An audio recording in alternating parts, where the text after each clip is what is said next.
What's going on, everybody? It is your boy Chris, man. I am here at the Work Hard, Play Harder podcast. It is Friday, September 12th, 2025.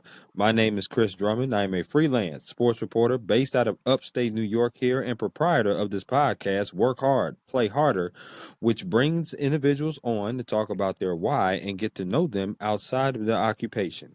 I got a very special guest that's coming on with me today. She is award-winning actress. She's an award-winning singer. She's an award-winning songwriter. She's award-winning a screenwriter. She's won a lot of awards, pretty much in film and in the media industry as well. And she also played the lead in the HBO series Alabama Snake as well. Without any further ado, I introduce you Erin Carere. And we're going to talk to her about her why of getting into media, and we're also going to get to ask her some get to know you questions. So without any further ado, Erin, welcome to the podcast. Thank you so much for having me. I really appreciate it. No, I really appreciate you coming on. I really do. This is amazing to talk to you. No question about that. My first question to you is the same question as it always is with everybody that comes on here, and that is, what is your why? Why do you do what you do? Did you have any role models or any inspirations maybe growing up? But ultimately, what led you into the career of film and media? What a wonderful question. Um, all my life, from the time I was very little, I knew I was going to be a singer and an actress and a writer. More so a singer. I started out singing, and I Hmm. would stand at the top of the stairs and sing for my family. I'm not saying they would stop to listen. I'm just saying that I would put on little concerts, you know, with or That's without funny. I like audience. that. I like that. Mhm. And I grew up singing in church. My parents had co-founded a church, and I Hmm. sang in the choir every week. And then one day, the choir director pulled me aside and said, "Would you like to learn how to really sing?" And I said, "Oh yes, oh please, oh yes, oh please." So I just always was a singer.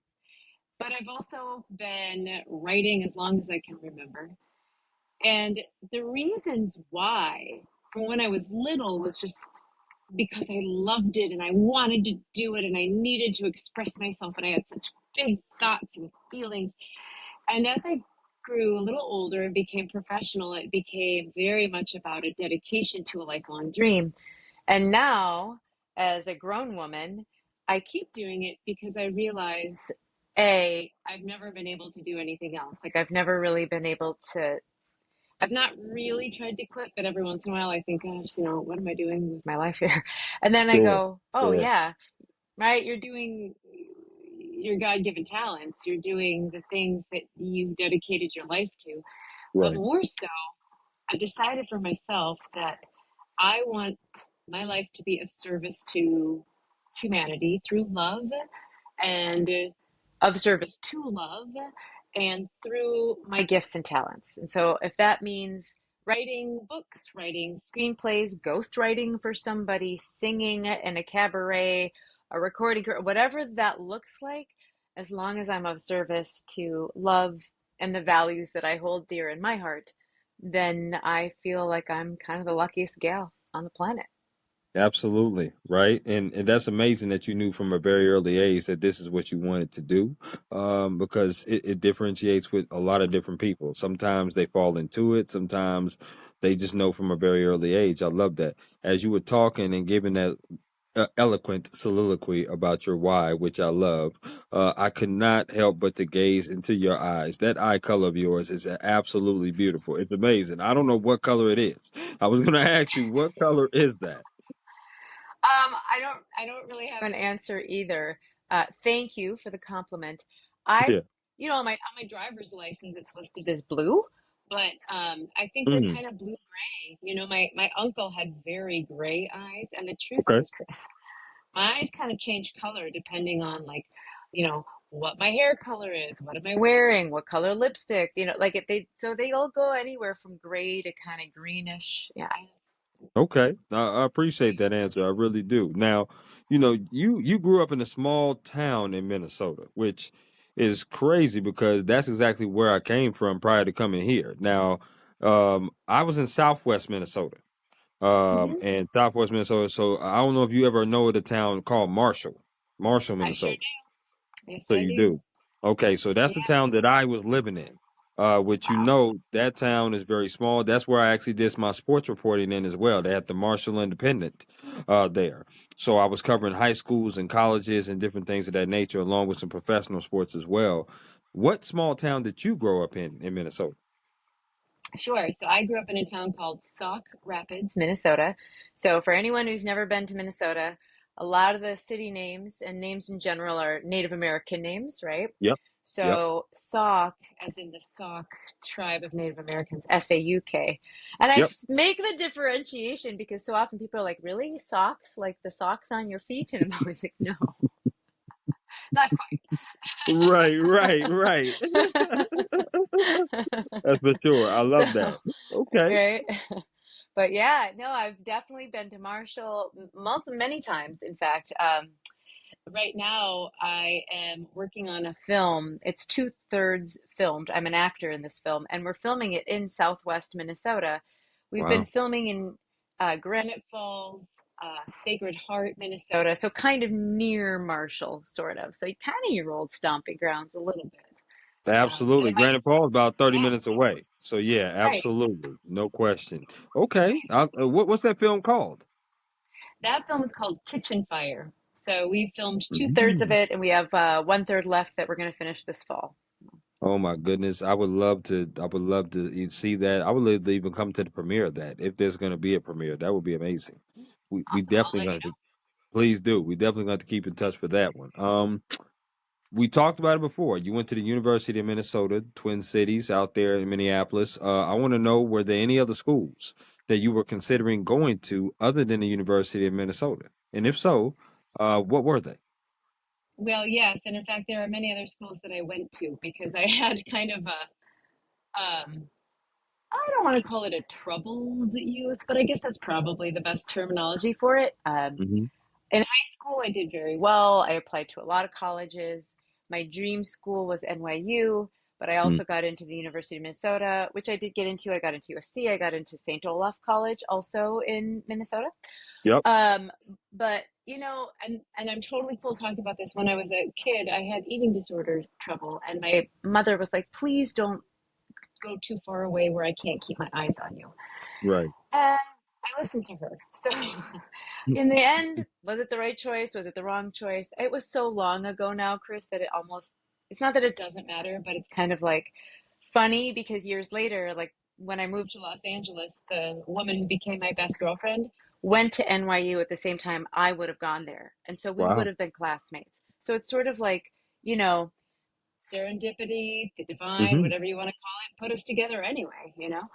Hmm. Um, so I first went to St. Olaf College, and then I had a little trouble there. So then I ended up going to bouncing around a couple of different schools before I landed at the University of Minnesota. So I went Got to, you. um, St. Cloud State, Minneapolis Community Technical College, and then I finally was kind of ready to finish college.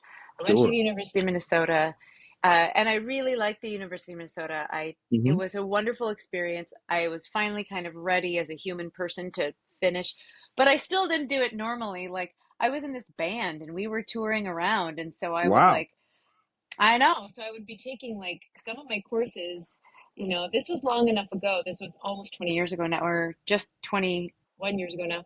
So it was long enough ago that like some of my courses we would be doing, I did via CD and online lectures, like a combination, sort of an early hybrid of what now they do all the time. I know universities do a lot of online courses, but back Yep. then it was sort of it was more rare, but that's sort of what I did to finish my degree and be in this band. But let me tell you, the last course I ever took was a history of language course with Wow.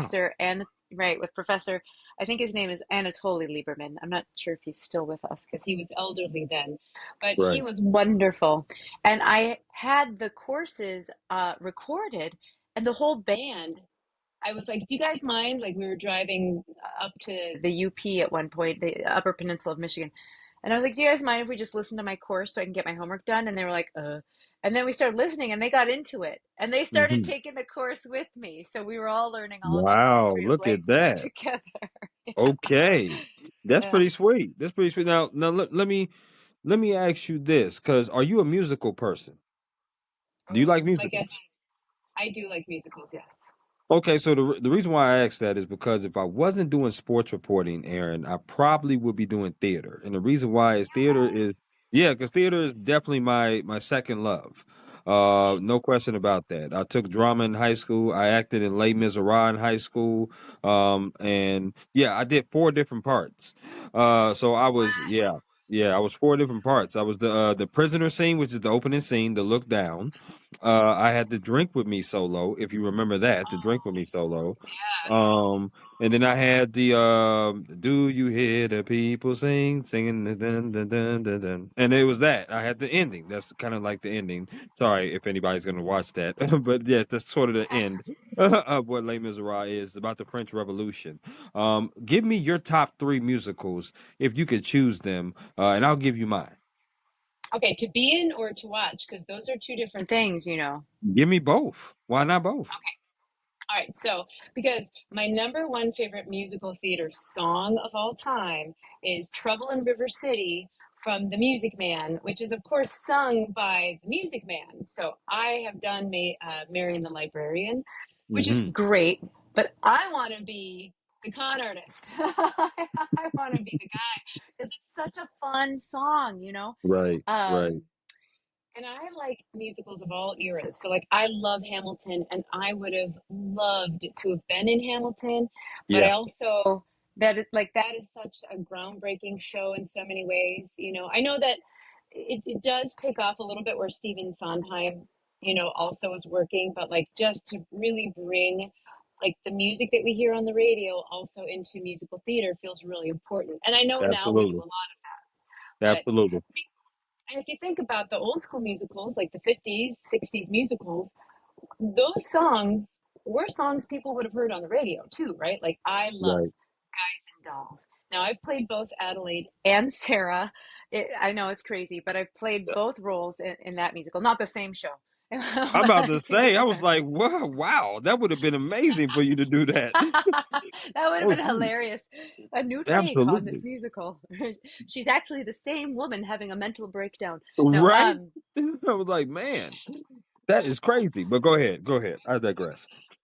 so, but I think that I'm not really saying what my favorites are because it's kind of impossible. But I think my favorite musical of all time to watch, and this is probably because it's the first big musical I ever saw, is Phantom of the Opera. Yep. And then I would say Les Miserables because I love the music, I love the story, I love the characters. It breaks my heart Mm-hmm. every time, every time. Mm-hmm. And then I would say, see, I'm going to play a trick and say that third position is probably revolving because sometimes I'm in moods, you know, like right now I'm in a cabaret mood, aren't we all? And so Wow. and I love that show, but sometimes that show is also like a little, you know, sometimes these heartbreaking shows you need a little, just a little break, and you want to just have a little fun too, you Yeah, know. absolutely.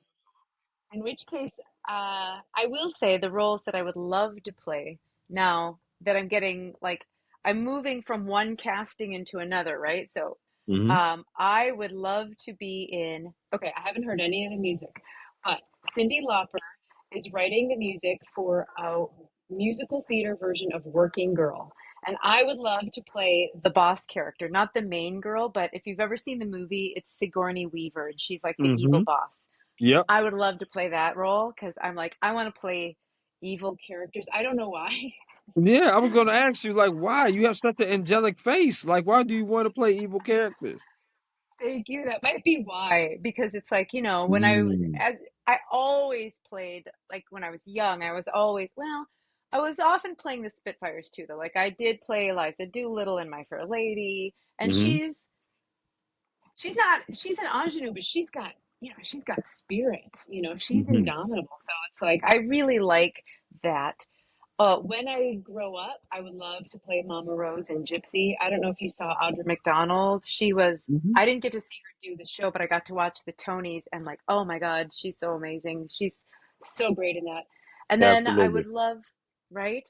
I still Absolutely. would love to play like, you know, a couple of the characters that I'm not quite right for anymore, but like I never got to play Sally Bowles in Cabaret, but I would love to. I'd love to do that Okay. role. So, okay, what are yours? No, those are great ones. I'm a historian of musicals, and mind you, I didn't grow up listening to musicals. I got into it in high school because there really I got into it a very shallow way. There was a lot of girls that were signing up for drama, and I was like, yeah, it's that's my time. That's my scene. I wanted to do that. I wanted to be around that. But because I was known for sports, I was known for playing sports in high school and stuff like that. So you have your groups, right? You have your brainiacs, you got your jocks, you got your drama club. Well, I always thought I can rap with everybody and do that. So my when I got into the musical scene, though, my three musicals that I wanted to be in, Wicked was one of them. No question about that. I wanted to be in Wicked. I also love watching Wicked. Popular, gonna be popular. So that's just one of my favorite songs, right? So I love that, but also love Hamilton, the one that you said. Lin Manuel did a hell of a job writing that. There's no question about that. I love that musical so much. Now watching, this is where it differentiates. Watching, this is an off kind of musical that I would say, and this is The Greatest Showman. The Hugh Jackman Greatest Showman is one of my favorites. I can probably sing each song word for word.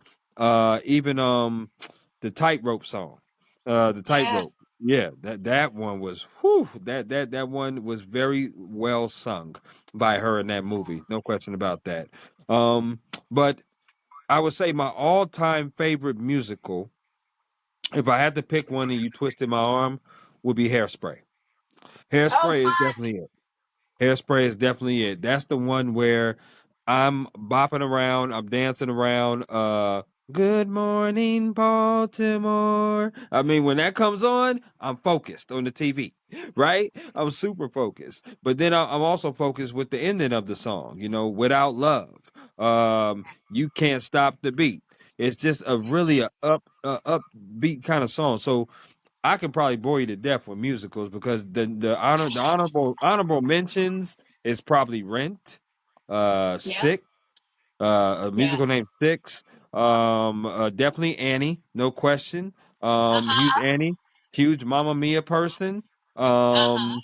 Um, West Side Story, is Yeah. another one.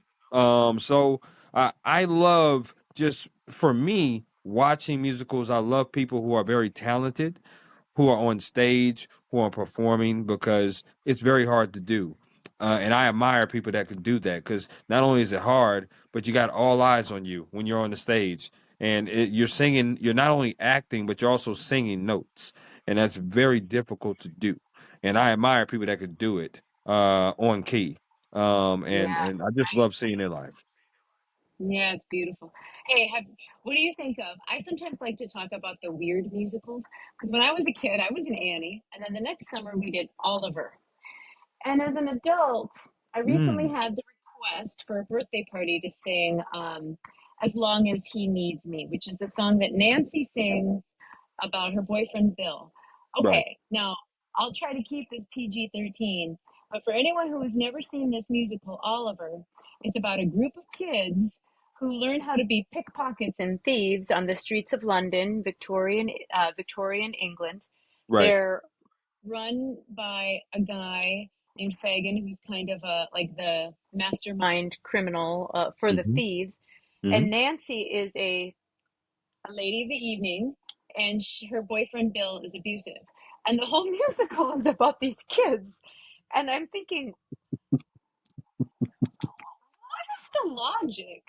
Right, I was 11 years old playing an orphan. I get like, yeah, it's a musical the kids are in, but like, oh my God, we were doing a right, musical about like topics kids don't understand.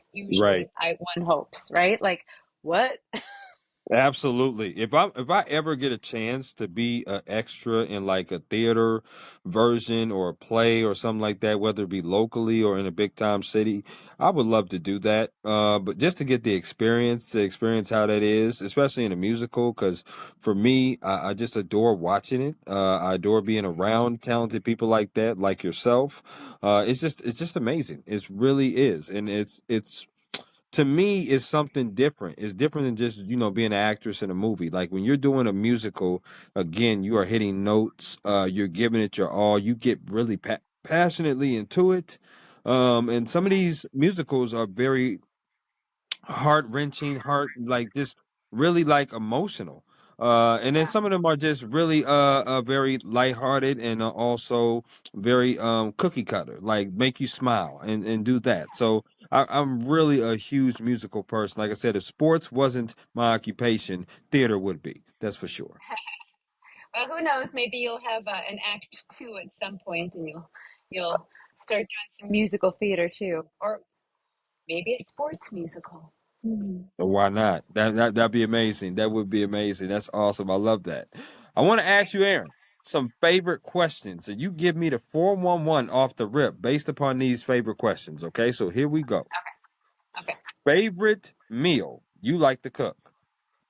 Mm. I love to cook. I love to use the slow cooker, so I make a really good Mississippi roast. I make a really good baked ziti in the slow cooker. So those I like anything I can do in the slow cooker that ends up really savory at the end. Okay. Well, listen, remind me the next time I'm out in LA, which I do come out there a couple times a year. I'm gonna have to say hello to you. That's for sure. No question. Come on over. I'm from well, I should say I am from California. I'm from San Diego to be exact. That's where I was raised. But I do have family in Los Angeles, the Watts area for in particular. But for sports, I travel quite a bit. So I will be in California. It'll be north of you, but I'll be at Super Bowl 60 next February, which is going to be in San Francisco, Santa Clara. So I will be there for sure. But guess where the Super Bowl is after this year? Guess where it is? Is it in LA? It is. It's in Inglewood, California. Wow, Yes. amazing. So 2027, it's in where your stomping grounds is. It's the home of the Rams and the Chargers. That's where the Super Bowl will be in SoFi Stadium. Oh, I've recently been to SoFi Stadium, in fact, for a couple of games last year. Chargers, couple Chargers games. Yeah, fun. Okay, that's awesome. Yeah, and you know what? You guys are also I'll also be there in Los Angeles for the NBA All-Star game. I'll be covering that as well. That's actually this next year coming up in February. They're going to have it at the Clippers Arena, which is now it used to be the Great Western Forum, but now Steve Ballmer calls it Crypto or no, not Crypto, but another name. I think the Intuit Dome. I believe it's called the Intuit Dome. So yes, that's what an NBA All-Star game is next year. So Fun. I will be out there as well for sure. By the Oh, fun. way, that is a great dish. I love that slow cooker. I'm a huge taco person. I love making tacos, so that would be my favorite for sure. That's a good one. Um, favorite concert, Aaron, you've ever attended? Oh, that is so hard. Um, I do have an answer, but I wish I could give, like 10 answers. Hmm. Okay, so I'm a Minnesota girl, and so of course, having lived in Minneapolis, Prince is our hometown boy, Yep. and I have to tell you, I've seen him live three times. Once at Paisley Park, once at the big stadium in St. Paul, which is now called Xcel Energy Center, and then Yep. once at an outdoor arena at Mill City Music Festival. And at every single show, whether it's a huge stadium or a smaller venue, you feel like he's singing right to you. I mean, he was Mm. amazing. I remember he got on stage, just him with his acoustic guitar in the middle of the during the one at the XL Center, the stadium show, and he did a medley of like Raspberry Beret and a bunch of songs off of that same album that has like Darling Nikki, Raspberry Beret, all those kind of earlier tunes, and I was Hmm. like, how I know I'm one of tens of thousands of people. I feel like he's singing right to my heart. So I Right. have to say Prince. Prince is one of them. But I'm also going to say I I love all kinds of music. And there's a classical pop crossover singer. Well, you know who she is from Fan of the Opera, Sarah Brightman. Yep. I saw her live once, and that show blew my mind because it was the first time I had ever seen a concert where you take all of the sort of stage pyrotechnics and extreme excitement of like a rock show or a big pop show, and Hmm. then you put it in with like beautiful classical music and musical theater, and you're blending all those elements. I That was the first time I realized you could take like classical music and pop music and Broadway music and make a giant show out of it. So Sarah Brightman would be up there for me as well. Now, your turn. Absolutely. Definitely. I visited Paisley Park, by the way, which they still have Yeah. it there. I had a chance to visit there and go on tour. It's amazing how his studio looked and what he recorded down there. I had a chance to do that when I was in Minnesota. Um, I would say for me, The Weeknd is an artist that I really love. I'm a huge R&B person, so The Weeknd is definitely one of my favorites. A concert that I was probably memorable and I'll never forget was Pink's. Pink's concert is something that was, I mean, just the trapeze, the flying everywhere. She's up in the air. And the way she sings is so amazing. And her Trust Fall song is probably one of my newest favorite songs of hers. No question about that. So I'm a huge fan of hers. So yeah, them two concerts are very good. I'm a huge concert goer though. There's so many. Obviously, we could be here all episode for sure on that particular question alone. For sure. Um, Easily. Favorite place, Aaron, you've ever traveled to? Well, I think it's Napoli, Italy, Naples, Italy, Napoli. Ooh, I mean, it's a hard question because I also have very special experiences in a city called Rishikesh, India. But I think it has to be Napoli. Um, I love this city. I love the town. You cannot go wrong with the food. Everywhere, there's food everywhere. You can get a Neapolitan pizza and a beer, or if you don't drink beer, a Coke and a coffee for €5, which is like $8. You can eat so well there. It's got a beautiful coastline, but I also love the people. So the people there are just brimming and full of life, very outgoing, very friendly. And so it's like you're walking through this ancient city that hasn't changed in hundreds of years at least. And right. there's this amazing food everywhere, and people are super friendly. And there's this passion for life. And then there's beautiful art and architecture and the gorgeous seaside. So I would have to say Naples, Italy. I'm definitely gonna have to call you up and get some recs on you because I've never been to Italy before, but it's definitely on the bucket list for sure. No question about that. Jamaica is my favorite place that I've ever been to for sure. It's a great place, great food, great scenery. The beaches were amazing. The city was amazing. It was extremely hot. Don't get me wrong, but at the same time, it was fun. Got a chance to go there on a cruise. I just recently got my passport last October. So yeah, almost a year ago. So I'm going to be traveling to a lot of different places for sure over the next 10 years with my passport. But Jamaica is definitely my favorite for sure. No Oh, question. I've never been. It sounds awesome. I'll give you some Rex. Hit me up. I'm telling you, we could trade Rex. I love that. That's for sure. I'm a sports person, as you could tell earlier, sports reporter. I'm going to ask you a sports question, but it's a two-part question. Favorite sport you like to watch on TV? Favorite sport you like to attend in person? They could be the same sport. Okay, I think the favorite sport I like to watch on TV is probably football, NFL football. Mhm. Um, I am a Minnesota Vikings fan, and that is sort of a tradition from childhood to watch Vikings and, to have your heart broken or to get so close and then they're tricky because they'll either get you so close and then break your heart, or sometimes you think it's not going to go anywhere and then at the last minute. But they're like a last minute, Mhm. like a nail biter team. Mhm. Um, now, I have since married an Italian, and so soccer has become very important in our family. So I also love to watch his soccer team. He follows, this might give away some of my favorite city things. He follows Napoli because that's where he's from. But he follows that soccer team. They're a Serie A team from Italy. Oh And yeah. so I do very much enjoy watching soccer. It is a beautiful sport to watch. My favorite sport to go to in person is going to be baseball. I love the Minnesota Twins, and I love baseball in general. And I don't watch it on TV as much. I don't know why. Maybe that's because there's just so many games, and so I'm more likely to just catch the highlights. But I really do love to go see a game. I try to see the Twins. I just missed them here while they were here for playing the Angels, but I Yep. do try to go see a Twins game when I can. When I can.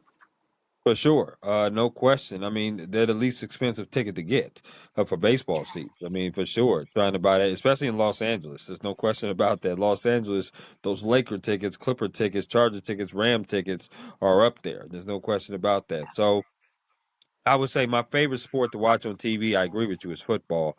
No question about that. Stadiums are huge, they're big. Now, obviously, when I'm there or I get a chance to cover professional football, that's the greatest feeling in the world, being on the sideline, walking around, taking photos, getting notes. Is the action is like none other. There's no question about that. And I've had the privilege of doing that. However, um, when you talk also about favorite sport to watch to watch in person, I should say, is basketball for me. I'm a huge basketball fan. I'm a huge Lakers fan. Growing up in California, so Kobe Bryant is my inspiration. God rest his soul. He's my favorite player, and he's the reason why I got into sports. Um, Ooh, excuse me. And also, I loved Magic. Love Magic, love Kareem, Worthy, some of those late '80s Lakers teams as well. Just a huge basketball fan. Cannot wait for the season to start next month. I'm excited about that. So that would be my two favorite sports as well. Now, last of the favorites. I'm a huge foodie. So I love going out to different foods. I could tell you in Los Angeles, my favorite restaurant to go to is Roscoe's Chicken and Waffles. That's just Oh my yeah, favorite. No for sure. question. I love that. I want to know from your perspective, though, what is your favorite restaurant that you like to go out and eat at? I mean, that is really hard to say because a lot of it does depend on your mood, right? Like, okay, in my neighborhood, I live by the Bloodsow's. Have you ever had Bloodsow's barbecue? Mm-mm. Their barbecue. Oh my God, they're so good. Well, they have a location, I think, in Compton, and then they have a location in West Hollywood. And I live kind of close to the West Hollywood one. So if I'm in the mood for barbecue, I want to go to Bloodsow's. If I'm in the mood for pizza, I definitely want to go to this pizza place called L'Antica Pizzeria da Michele, which is like an old Italian style pizzeria. Um, and that's over in Hollywood. Um, but I'm gonna tell you, like I like everything from fancy to not fancy, and you're gonna laugh, Right. but I love breakfast at Norm's. I love breakfast at Norm's. I don't know if you ever been to Norm's, but it's like just your good old fashioned diner. I have. I have. Yep. I've been to Yeah. Norm's. No question. They're Yep. very good food. Very good food there for sure. I'm definitely, now that you say that, next time I am out there, I'm definitely going to have to go to Norm's. There's no question about it. There's no Right? question. I'm gonna have to go to Norm's.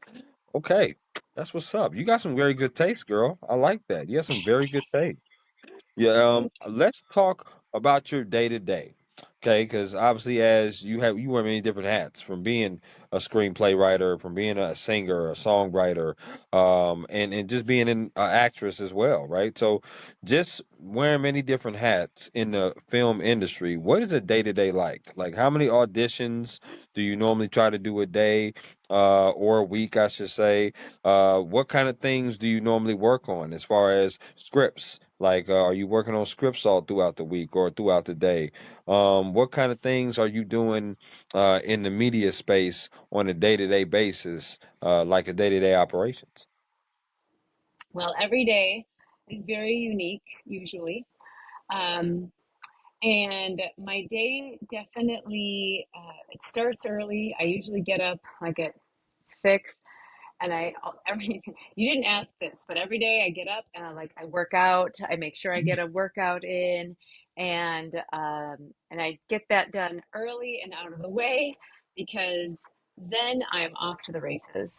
So first of all, right now, so I do screenwrite with my husband and I produce with my husband. So right now we are in post production on one film, and we just saw the rough cut. So there's a lot of editing that needs to be done, and finishing a film is a process.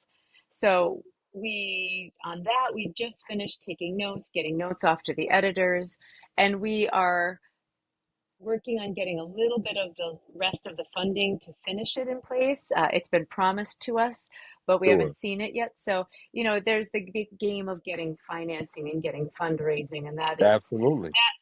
that's a whole thing. Then there is the new project we're writing. So in between, basically every day we're working for a couple of hours back and forth. We have a process. Some we brainstorm together the ideas, and then when we start writing, one of us writes and kind of incorporates the other person on the first draft. Then we switch. The other person becomes the main writer, and bounces ideas off the other person. So we go back and forth. We don't really write together except for consulting and then going back and forth. That makes So sense. Okay.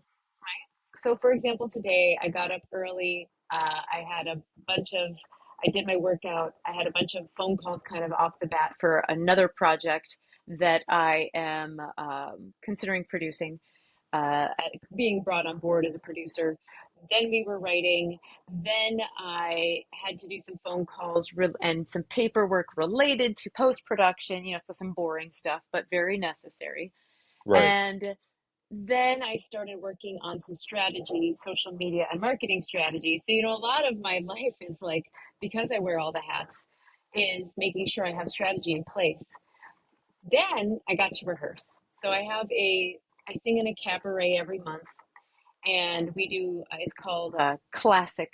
It's called Nancy's Cabaret, but every month it's like a different classic. So sometimes it's classic Broadway, sometimes it's like classic crooners. This month we're doing a tribute to Neil Diamond and Friends. Wow. So we're singing some Neil Diamond, some Linda Ronstadt, Barbara Streisand.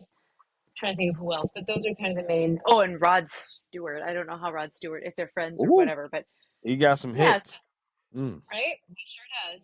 So we're Hmm. singing, a combination. So I did some rehearsing for that, and then I've got, as a singer, I've got at any given time, like right now, I've got 5 gigs coming up in the next month. So I'm kind of working a little bit on all of that material.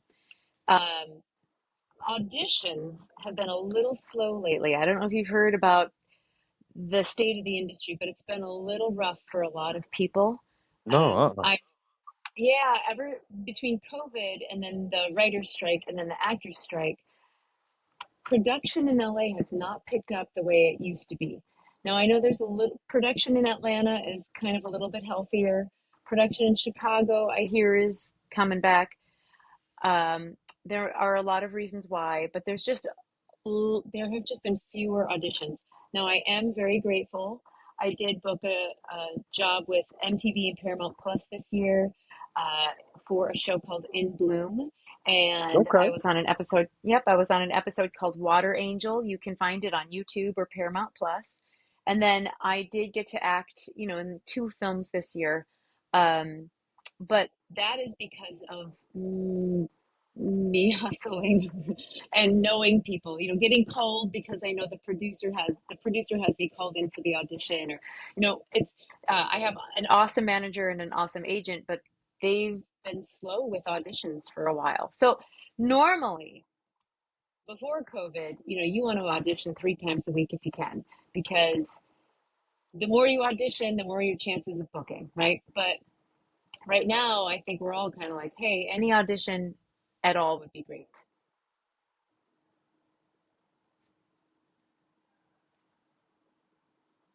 Oh, I hope I didn't get blocked. I'm frozen. I was like, I Oh, talked too long. Got it. I get the no, hint. no, yeah, I lost you for a minute. I was like, "Where? What happened to Aaron?" I was like, "Oh man!" But go ahead. No, you said that the last thing I heard was you said that there was a writer strike going on. Post production was a little slow. And yeah, it's just and you was able to be grateful to book a couple of different roles for a couple of different movies. But go ahead, continue.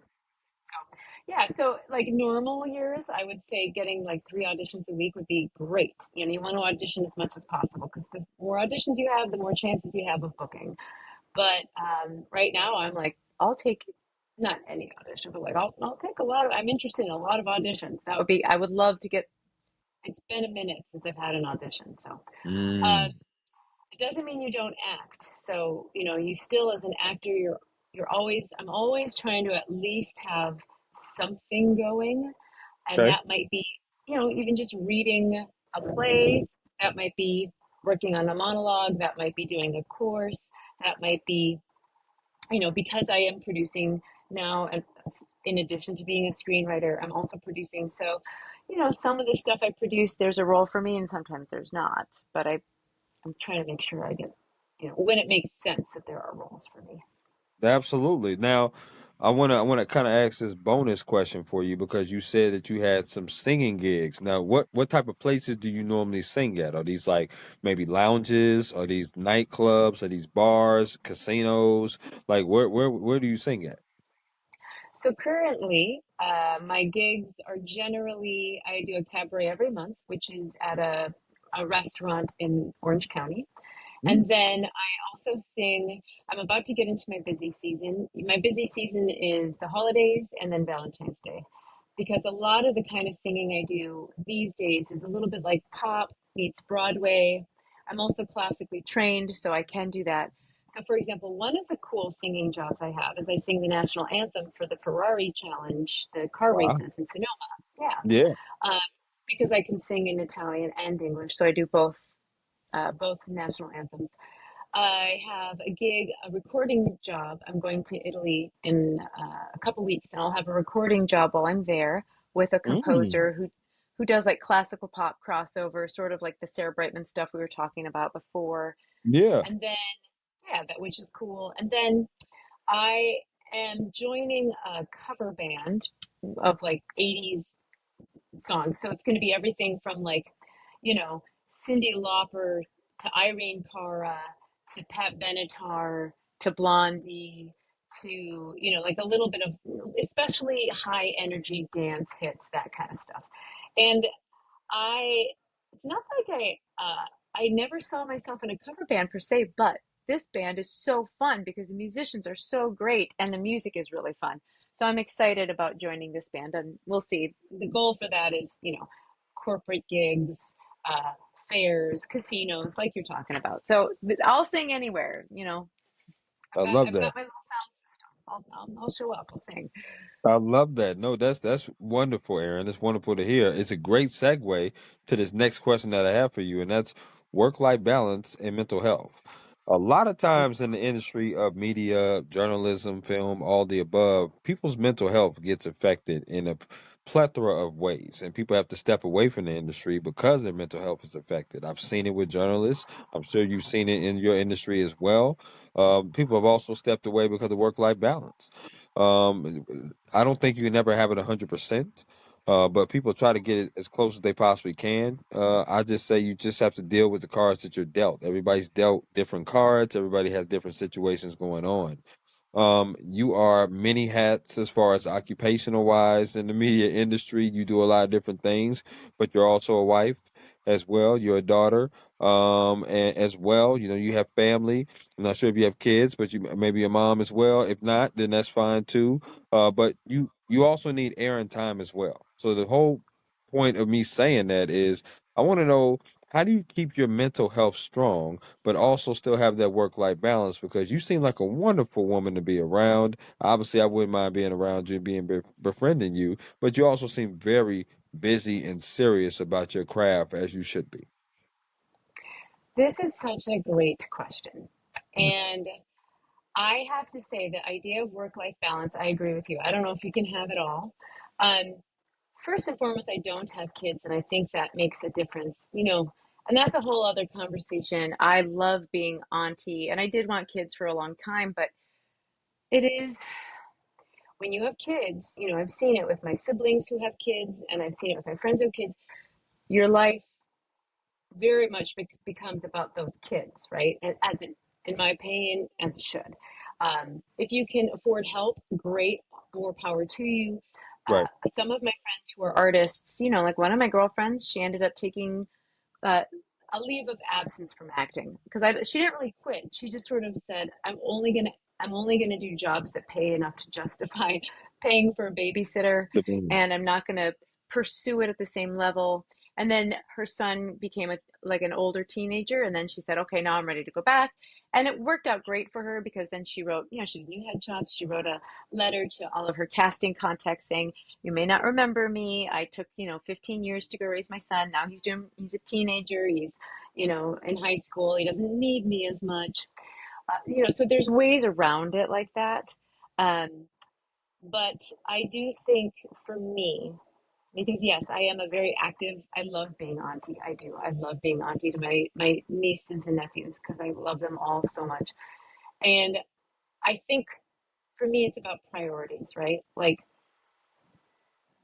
I mentioned, I get a workout in every day. I do it right away. It's a muscle I've built up over time. I do it right away because exercise is so good for your mental health, right? Yeah, it's Right. also great for how you look and your physical health, but also for mental health. And then, to be honest, for me, it is very much a question of priorities. So there might be times where a lot of my friends in LA get it. You know what I mean? Like they understand, like, oh, if you're an actor and you get an audition at the last minute, you have to go do that. You know, so Right. Right. we all kind of get it. You know, people in the industry kind of understand it, but it does mean that there might be times where I have missed cousins' weddings or I have missed baby showers, and it's not that I want to, but it sometimes does mean that your work will interrupt that kind of stuff, and then The you just sacrifice. try to, yeah, it is, right? And it's like Right. you just try to make up for it in another way. You just try to make sure that you're a good friend the best way you can. But to me, I go, okay, if my goal in life is to use talents that I believe God gave me to be of service to love, and then I check in with my heart. What do I need to make sure that I am living up to what I say I'm here to do, right? Yep. Because Yep. it might not be popular in this day and age, but I still I believe in being a good person to the best of your abilities, standing up for what you think is right. And I agree, a lot of that does mean you have to also kind of check in with yourself. I make sure I get good sleep. It's so boring at the end of the day. It's like I make sure I get good sleep. I make sure I drink a lot of water. Right. I'm not the best diet person. I'm like, I kind of eat I eat well, but I eat a little of everything is what I'm saying. Like I might microdose on chocolate every day. That might happen. Um, so I won't say anything about that side of things. Um, uh, but actually, I would say that that's actually quite healthy because then if you don't deny yourself, then later on you don't go, oh, I've got Right. donuts, I must eat them all. Absolutely. Yes, I agree. Right? I mean, everyone's got their own way of doing it.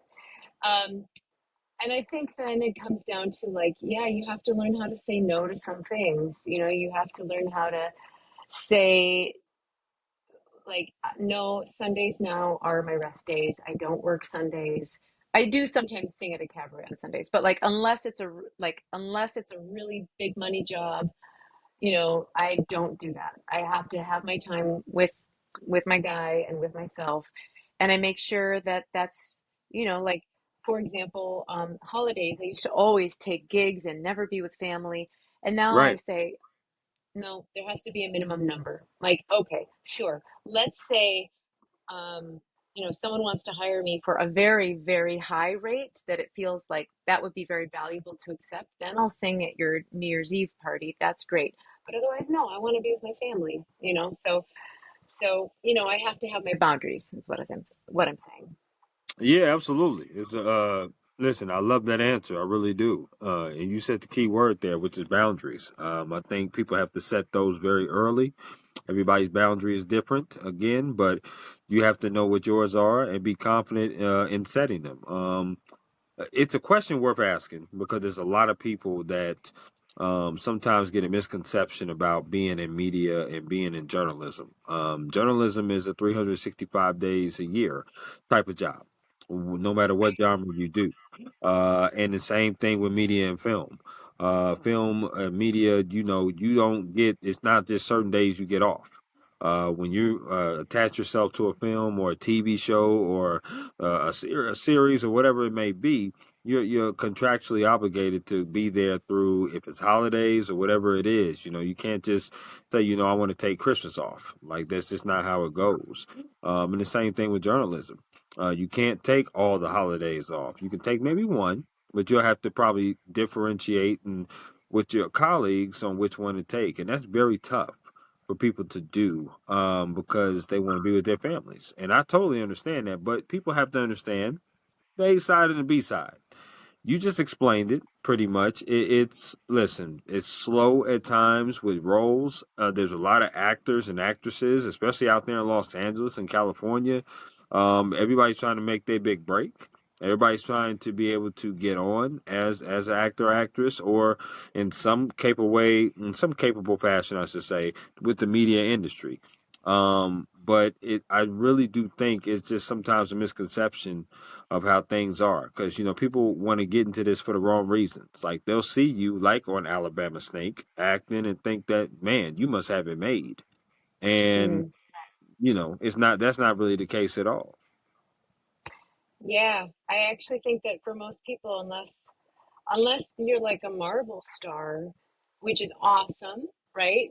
I, like the people who get to that level, Hmm. who can live, who can keep and then keep it rolling. But you'll see a lot of stars have production companies, right? Why?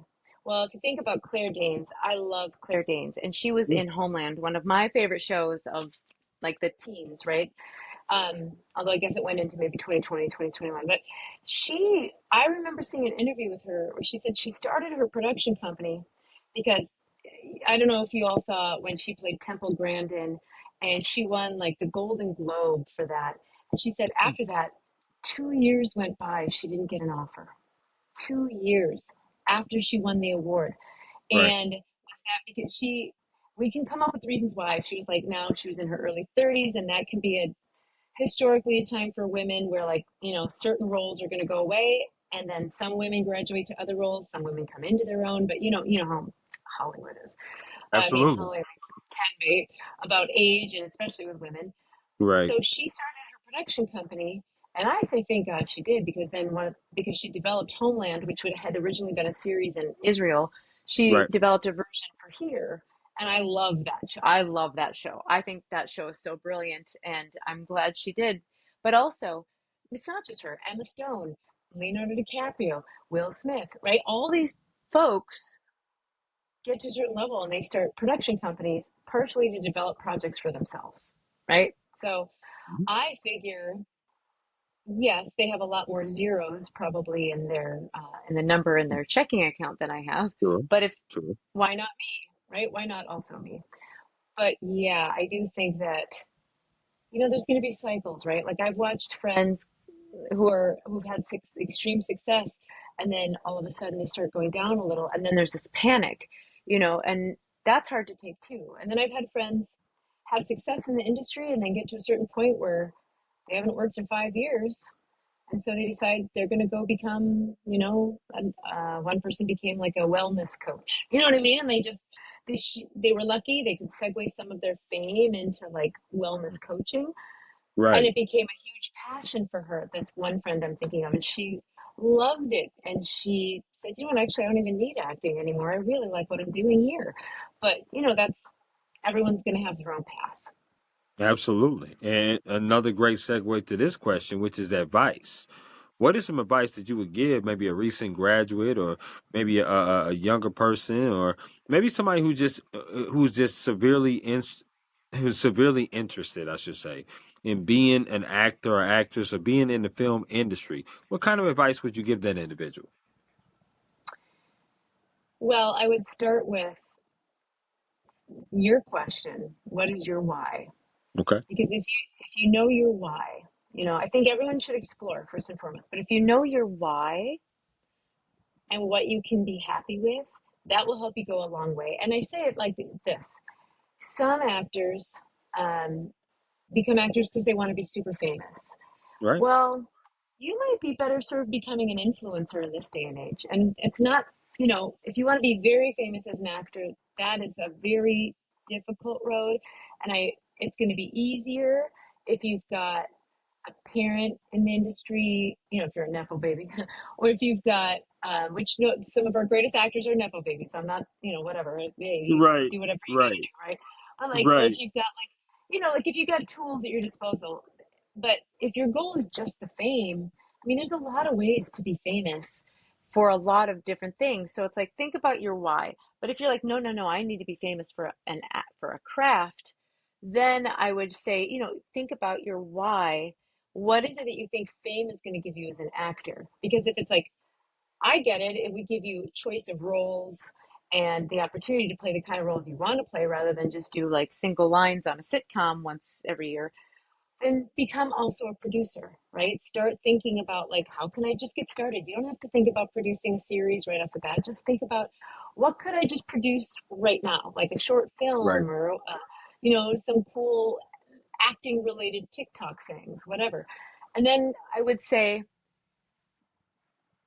if you know your why and you start to develop some of your boundaries around it, because, the industry, as we know, you can go there's a lot of different pathways. So There you is. kind of want to know what your boundaries are, what your pathway. You don't have to. I'm not saying you have to know exactly where you want to go. Just think if you kind of know your why, and then I really advocate for people to be themselves. I know that Okay. is counterintuitive because it's like, branding is everything, coming up with a brand. But like really, if we think about the actors who maintain or people in the industry who sort of maintain long-term careers, they're kind of doing something based on themselves. Poor Marilyn Monroe, right? She developed a persona, or Jean Harlow before her. They developed personas, but they got hurt because of those personas where it Right. didn't match them. Right. Versus, you think about people like, I don't know, like just think about Robert Downey Jr. A lot of what he's doing, he's an amazing actor, and it's Right. also like not certainly that's a man who's had a lot of struggle, right? But who's also come through triumphant and helps a lot of people as well. But like it's Mhm. also based a lot on who he is, like he's like some of it might be persona, but like we all know who he is. So it's like my brand, Erin Carrera, happens to be basically kind of based on who I am, right? Like I'm not pretending to be something I'm not. And the reason I think that's important is because as you grow and as you go on in this career, when it gets tough, when you get tough breaks, because this is a career of ups and downs. You will have heartbreaks, you'll have disappointments, you will get tough breaks, you will lose Mm. jobs that you were told you get. You might get fired Right. from gigs for no reason other than the producer decided they wanted their girlfriend in the part that they were going to give to you, or when someone doesn't like the acting you did, or like when you age and you have to now enter a new kind of casting and find a new way in. Um, Right. if you know who you are and you're coming from your steady sense of self, then those things are just, more stories for the road. They're not heartbreaks. They're not things that destroy. They might break your heart a little. I can't say you won't be hurt sometimes, like you would Sure. be in any career. But Right. like they don't destroy you. They don't destroy your dreams. And I know I'm sounding a little harsh, I guess, because I'm thinking about like the other real piece of advice is this is a marathon, not a sprint. No, I love that. I do. And I love that kind of advice.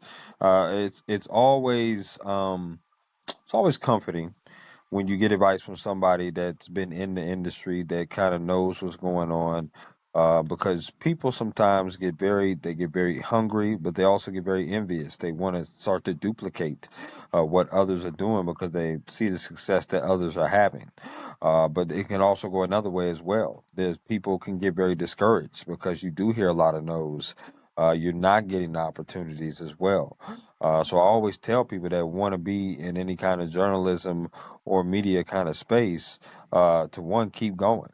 And to be able to understand that you're going to get a lot more no's than yeses, but all you need is one yes to prove yourself. And that's the main thing that you want to do, and you want to keep building on that, right? And then the second thing that I always say is never lack confidence, because there's a lot of people um, that do what you do, right? There's people that's going to go to school for this. There's people that's going to graduate with degrees for this. There's people that's going to have experience, right? Internships or experience working with different film people or media people or stations in the journalism sense. You got to stand out and your confidence has to show because that's how people get noticed, right? It's not just about who we are or what we have, but it's also about who we know, and we Mm-hmm. got to be able to network as well and do that as well. So I try to tell people that just put a cherry on top of it, as well as the advice that you gave, which is absolutely amazing, no question about that. So I love that. Um, I want to ask this next question, which is called bucket list. Give me four. different um, events or roles that you would like to play in your career, or songs that you would like to sing in your career that you haven't done yet? Okay,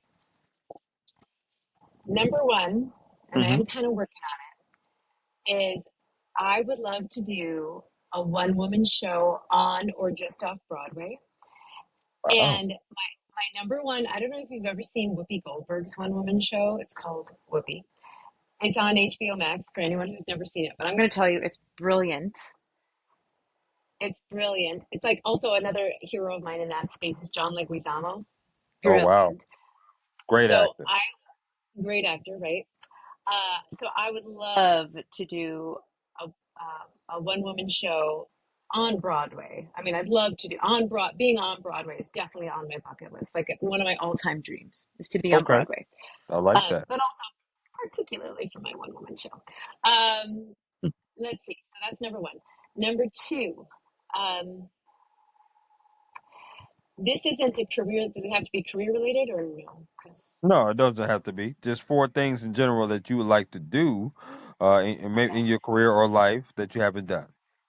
okay. I would love to go on a safari in Africa to see all of the animals in person, like in their own environment. I think that would be so amazing. Okay. I I know people do it, but to me, I've never had a chance, and I just think the animals. I just think like seeing a lion in his own environment would just be so cool, so amazing, you know. You Um, ain't lying. You are not lying about that. Make sure the line is far away from my ass though, because I do not want him to be close. But I love to see it. I love to see the lion. That's for sure. from the safety of the Jeep with a Mm-hmm. nice window rolled all the way Mm-hmm. up. Um, Uh-huh. No doubt. I would love, I actually really would love to play like a real villain. Like, like your Lex Luthor, or maybe even like a compromised villain, someone that you don't know is the villain and then later turns out to be the villain. I I really think that it would be fun. A lot of the people who have done that kind of role, or it doesn't even have to be that. It could be like one of my acting heroes is Sigourney Weaver. So like I'd love to be, or Linda Hamilton, right? Like I'd love to Oh, do she's like, great. Terminator 2 or Aliens, like doing like really what I mean is being a strong, powerful action like person. Wow. Like Okay. I'd love, I'm not really like I'm not necessarily like an MMA fighter or something like that, right? But I'm like, I just really love that's a sphere in which women get to really just be so strong and powerful. And I that appeals to me very much. So whether it's playing a villain or playing just some kind of like action hero, but especially the way that Sigourney or Sarah, sorry, she's Sarah, but Linda Hamilton did in Terminator. It's like you know, they weren't trying to be. Like, but then they're Wow. called to be and they have to rise to the occasion. I really like that kind of role. So I would Okay. love to do that. Yeah. And let's see, number four, I think I mentioned it already, but I also would love to play Mama Rose in Gypsy, which kind of could encapsulate three of my bucket list things. Hmm. The reason I love that role is because she is a complicated figure She full is. of passion and drive. And then she gets to have this insane mental breakdown on stage while singing. And you, I think some of this is coming from being like a woman of a certain age now, like having grown and not, and like just having experienced a lot as a woman. It's like you understand something more about mothers, and not that she's a typical mother, but you understand something more about complicated the complicated lives mothers lead. And then the music is awesome. So it's like, you get to do it in a song. That like what better than having a mental breakdown on stage in song? I love that. That's Uh, my bucket um, list. that is a quite an interesting bucket list that you have there. I love that though. I love the fact that you said that because, well, I was thinking some of the roles that I would be like, man, you probably would be a pretty dope Glenn Close in Indecent Proposal. You would Oh, probably be, yeah, Yeah, you probably would be that. You would be, I think, terrific in a role like that, or even a Kathy Bates Misery. I think you would be a terrific role like that as well. There was a movie that came to my mind thinking about you because I was like, man, you would kill. I think you would kill this role. Have you ever seen Nicolas Cage in The Wicker Man? No, I have not. Mm-mm. Oh my gosh, I think that the woman in that film, I think you would play a perfect role in that. And it's really it's kind of a suspense kind of movie. But yeah, it's called The Wicker Man. It's starring Nicolas Cage. You got to check that out for sure. Um, I wanna ask this next question, and because I have two more for you. This next question I have for you is about advice. We talked about advice you would give, but what is some advice that someone has gave you that you hold on dearly to? What a great question.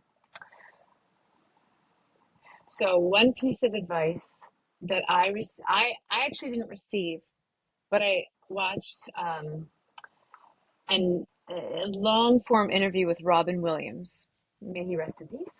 Yep. And he spoke about some of his process, uh, act going from comedy to acting. And of course, he was Juilliard as an actor, you know. And he talks about how he just feels his way through everything. He doesn't deny what he's feeling. He just Right. lets himself be embodied in his body and feeling everything. And I saw that interview maybe 8 years ago, I think, or maybe around the time that he died. So that would be like 10 years ago, maybe. Mhm. And I feel like so often in human life, in real life, human life, as opposed to actor life, which is supposed to be also human life, um, Right. we try not to. We try to pretend we're not feeling the things we're feeling. You know, we pretend we're not angry or we're not sad, and some of that is because you can't, like, right, like you can't go to a football game and be extremely angry or extremely sad and do your job. I mean, you have to, you know, you have to get through your job, and you love your job, Right. you know, and sometimes it might be the case we don't want to infect the people in our lives, but like Right. so often we don't feel our feelings, which will bring me to my other piece of advice that I got after that, to Mhm. the point where we get out of touch with who we are, we get out of touch with what we're feeling, we get out of touch with our bodies. And so, as an actor and as a singer, being embodied is what I took away from that interview from Robin Williams. So that even if the feelings you're feeling in the moment are not congruent with the scene, the camera is going to see it anyway, right? The camera will, the camera sees everything. So rather than pretend it's not happening, how can you use it therefore, right? So that if you're doing a Right. scene and you're supposed to be sad, but you're also, but you're really angry, you can also use the anger in the scene, right? You can still, because anger is a part of grief, right? Anger is a Absolutely. part of sadness, right? It's Yeah. all, it gets, can get interwoven. Or let's say you're in a love scene, but you're feeling kind of sad. You can use that deep emotion for love because, like, sometimes when you fall in love, it's so overwhelming, you do get emotional like that, right? So that's number one. And then the number two piece of advice was from an acting coach that I had around that time. And she said, when you feel the feelings, don't let them take you with them. You take the feelings with you. So, like, yes, you feel your anger, your sorrow, your grief, your frustration, your annoyance, but you don't let it take over your life. You don't say, "Oh, I'm Right. feeling grief, so now I have to stop everything to cry." Right. You just take it with you, and you just don't deny your human experience, but you still live. And I think that sounds so simple, but it's actually kind of brilliant because it's like, yeah, because you still got to go pay the rent, you still got to go wash the car, you still, you know, you still got to do the things you got to do in a day, but you're not denying your humanity either. I love that. Wow, I love that. Girl, you are amazing. But it brings me to now my final question, which is we're going to play my interactive game called This or That. So it's a game I Okay. like to play with all of my guests here on the Work Hard, Play Harder podcast. And it's very simple, Aaron. I'm going to throw some things at you, and you get to choose this or that. So are you ready? I hope so.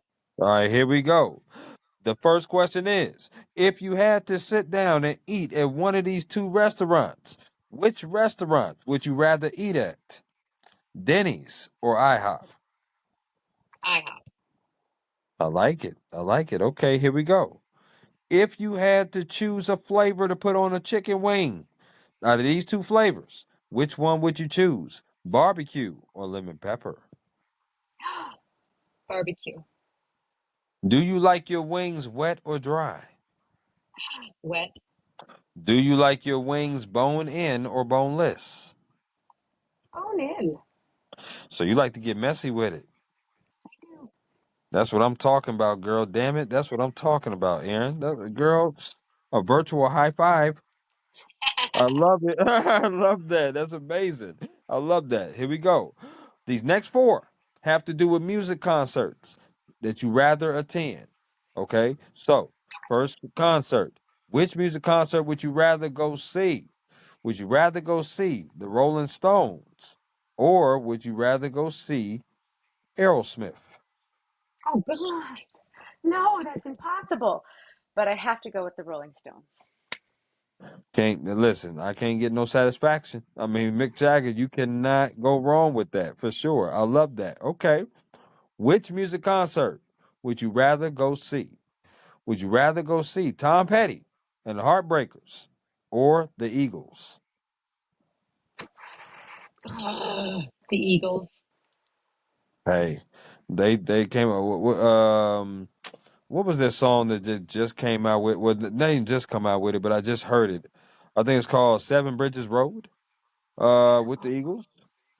Yeah. Yeah, I just heard that song for the first time. I was like, wow, what melody to that song. That was amazing. Amazing song. Amazing. Um, They're so great. They're great. they are great. Here's the next one. They're only gonna get harder. Which music concert would you rather go see? Beyonce or Rihanna? Oh God. I mean, Beyonce. You sure? Yes. Okay, Queen B, It's Queen hard. B. Listen, it's very hard. It's very hard. I know it. Now here we go. Here's the last one. Which music concert would you rather go see? Would you rather go see Janet Jackson or Mariah Carey? Oh no, this is impossible. You have Rhythm Nation, but then you've got All I Want for Christmas Is You. I mean, uh, I'm gonna go with Mariah Carey. I love it. I love it, dear. That's what's up. You have to listen. It's very tough to choose these. There's no question about that. But you are doing a great job so far. Let's go back to the sports. Which sport would you rather watch on TV? Basketball or hockey? Basketball. Okay. Which sport would you rather play? Badminton or bowling? Badminton. Wow, you are in the minority on that one, Aaron. I love it though. I love it. Okay. That's what's up. Okay. Do you like desserts? Yes. Okay. I'm going to name four categories of desserts. You have to choose one category that you would never eat again out of these Oh, never four. eat again. Okay. Okay. Absolutely. So here we go. The first category is grouped together cake slash pies. The second category is ice cream. The third category is cookies. The last category is candy. Which one are you getting rid of? You know, I'm gonna melt down. You're gonna see Mama Rose come to life in front of you. um, I think I have to get rid of. I think I get rid of. Oh, okay. See, here's the deal. If it were just cake, I could get rid of cake because I love pie, but like I like cake a lot, but like if given the choice, I'd probably choose pie over cake, like for my birthday or something like that. It's not that Sure. I don't love cake, I do. It's just that I really more of a pie gal. And then because so then I was like, well, ice cream, come on, like that is, please, we have to keep ice cream. Um, and then I was thinking, okay, maybe I would get rid of candy, but then I started thinking about how much I really do like uh, chocolate salted chocolate covered caramels, and that's candy. So I can't get rid of that. So then I thought cookies, but that's ridiculous because you can't get rid of, think of how can you have the holidays without like the little peanut butter cookies with chocolate in the middle? You know what I'm talking about? Like those are so Sure. special. Sure. So I guess I have to get rid of. Okay,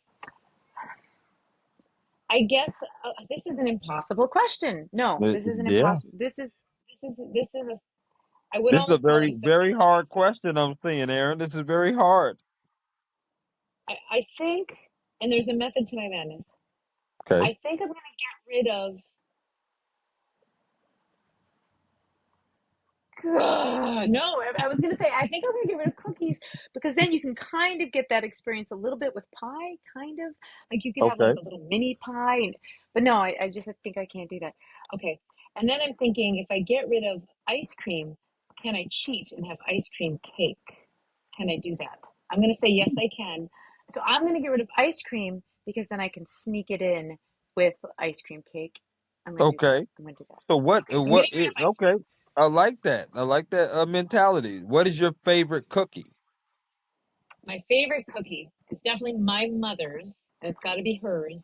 My Hmm. mother's chocolate chip cookie because she puts like little toffee chips in them, and she has a special ingredient that I don't know what it is, but hers are amazing. They are so good. They're the best.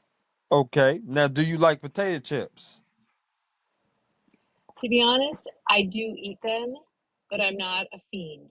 I'm not like some people. Like I like Okay. salty, crunchy things, but like I'm equally happy with, crackers or Cheetos. I love it. I love. Now, here's what I'm gonna do. It's the same Okay. format. I'm gonna name four brands. You have to choose one of these brands that you're gonna get rid of and never eat again. So here we go. The Okay. first brand is Pringles. Okay.